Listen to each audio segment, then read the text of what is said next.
এর জন্য আমরা পিআর পদ্ধতিতে নির্বাচন চাই।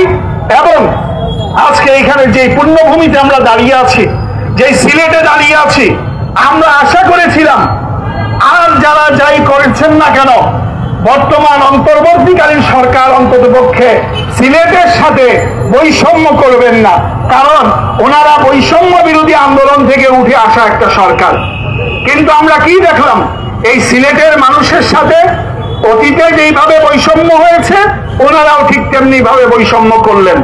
আমাদেরকে এখন ওই দাদা বদিখার আমলের যে ট্রেন লাইন আছে ওইটা দিয়েই চলতে হচ্ছে, কয়দিন পরে পরেই অ্যাক্সিডেন্ট হচ্ছে, দুর্ঘটনা হচ্ছে। আমাদেরকে একটি এয়ারপোর্ট দিয়ে রেখেছেন যেখানে নাম দেওয়া আছে ওসমানী আন্তর্জাতিক বিমানবন্দর, কিন্তু এটার অবস্থা এমন করে রেখেছেন ঢাল নাই তলোয়ার নাই নিধিরাম সরকার। এখানে এমন একটা পরিস্থিতি করে রেখেছেন আন্তর্জাতিক ফ্লাইটের কোনো সুযোগ এখান থেকে নাই। আজকে আমাদেরকে যে রাস্তা ছিল 2 লেনের রাস্তা ছিল, আলহামদুলিল্লাহ 6-7 ঘন্টায় ঢাকায় যেতে পারতাম, আবার চলে আসতে পারতাম। কিন্তু এখন হয়েছে কি 10 ঘন্টা, 15 ঘন্টা, 20 ঘন্টা, 25 ঘন্টা এই রাস্তায় আসা যাওয়া করতে হয়। কারণ আপনারা আমাদেরকে 4 লেন উপহার দিবেন, কারণ আপনারা আমাদেরকে 6 লেন উপহার দিবেন, কিন্তু কাজের কাজ কিছুই নাই, 2 লেনটাও বন্ধ করে রেখেছেন। এখন এই পরিস্থিতি থেকে আমরা উদ্ধার হতে চাই। আমরা কথা বলছি, গণসচেতনতা তৈরি করছি সিলেটবাসীর জন্য, সিলেটবাসীর স্বার্থ রক্ষার জন্য। আমরা আন্দোলন, সংগ্রাম, কর্মসূচি এবং সর্বোচ্চ পর্যন্ত যাওয়ার জন্য প্রস্তুত আছি ইনশাআল্লাহ। কারণ এই সিলেট বাংলাদেশকে অনেক কিছু দিচ্ছে, এই সিলেট বাংলাদেশের অর্থনীতিকে টিকিয়ে রাখার জন্য গুরুত্বপূর্ণ ভূমিকা রাখছে।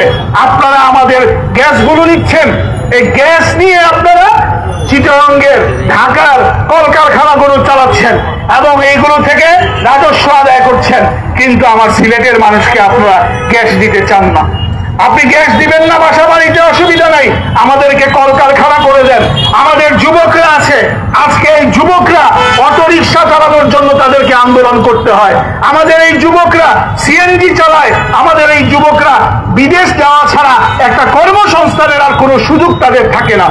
এই যুবকদের জন্য আপনারা কিছু করতে হবে, কলকারখানা দিতে হবে এবং এই সিলেটকে, ঐতিহ্যবাহী এই সিলেটকে যদি তার যথাযোগ্য মর্যাদা দিতে আপনারা ব্যর্থ হন, তাহলে মনে রাখবেন সিলেটবাসী অতীতে 47 সনে যেইভাবে গণভোট দিয়ে নিজেদের রায় প্রতিষ্ঠিত করেছিল, এরপরে সিলেটবাসী এই দেশ প্রতিষ্ঠা থেকে নিয়ে এই বাংলাদেশ নামক ভূখণ্ড অর্জনের জন্য যেই রকম ভাবে লজিস্টিক সাপোর্ট থেকে দিয়ে সব ধরনের জেনারেল ওসমানী সাহেব থেকে নিয়ে সব ধরনের সাপোর্ট, সহযোগিতা, ত্যাগ স্বীকার করেছিল, ঠিক তেমনি ভাবে আগামী দিনে প্রয়োজনে সিলেটবাসী ঐক্যবদ্ধভাবে তার অধিকার বাস্তবায়নের জন্য, অধিকার আদায়ের জন্য সর্বোচ্চ ত্যাগ স্বীকার করার জন্য তৈরি থাকবে ইনশাআল্লাহ।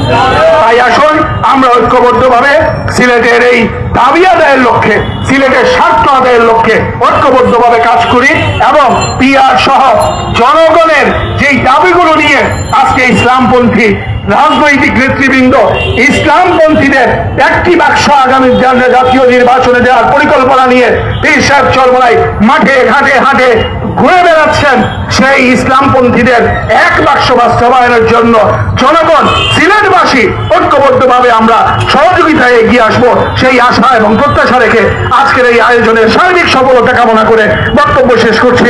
ওয়া আখিরু দাওয়ানা আলহামদুলিল্লাহি রাব্বিল আলামিন।